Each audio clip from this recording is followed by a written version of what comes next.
రెండవ సందేహం చూద్దామండి. ఖమ్మం నుంచి జ్యోత్స్న రాస్తున్నారు.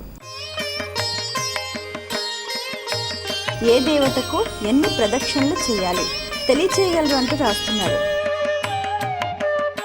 దీనికి ఒక టైం టేబుల్ లాగా ఒక షెడ్యూల్ లాగా ఉండదమ్మా. ప్రదక్షిణలు 3 కానీ 7 కానీ అని సాంప్రదాయం.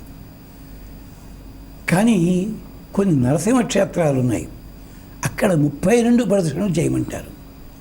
తరువాతి కాలంలో కొంతమంది కొత్త విధానాలు పెట్టారు.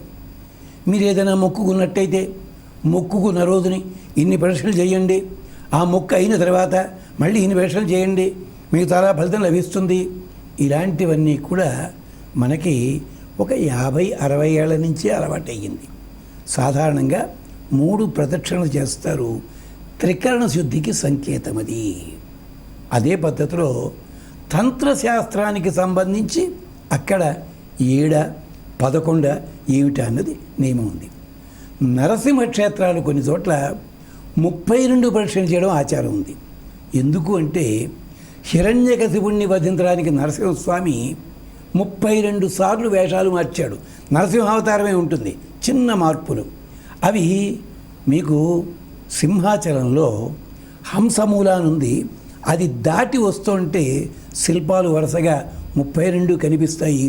ఎంతమంది చూచారో మనకేం తెలుసును, చూసుకోండి ఒక్కసారి. అంతేకాదు 32 నారసింహ తత్వములని మనకి మంత్రశాస్త్రం చెప్పింది. అందుకని 32 ప్రదక్షిణలు అక్కడుంది తప్ప మిగిలిన చోట్లన్నీ మనం కొత్తగా పెట్టుకున్నది. స్కాంద పురాణం అయితే ప్రదక్షిణలు ఎన్ని రకాలు ఉన్నాయి, ఎన్ని రకాలుగా చేయొచ్చు అంటూ ఒక 11 రకాలు వివరించింది స్కాందము. ఏతావాత తేల్చిందేమిటి? 3 ప్రదక్షిణలు అన్నది పద్ధతి. తరువాత మీ ఓపిక. ఈ మధ్యకాలంలో పరీక్షలు లెక్క తెలవడం కోసం అని చెప్పి కాగితాలు పెట్టుకుని టిక్కులు కొట్టుకుంటూ మాటి ఎన్ని టిక్కులు అయ్యాయో చూసుకున్నట్టయితే ప్రదక్షిణ ఎందుకు పనిలేక ఆలోచించండి. ఇది విశేషం. కాబట్టి దీనికి నియమము మంత్రశాస్త్రానికి సంబంధించి ఉన్నాయి తప్ప సాధారణంగా అయితే 3 ప్రదక్షిణ.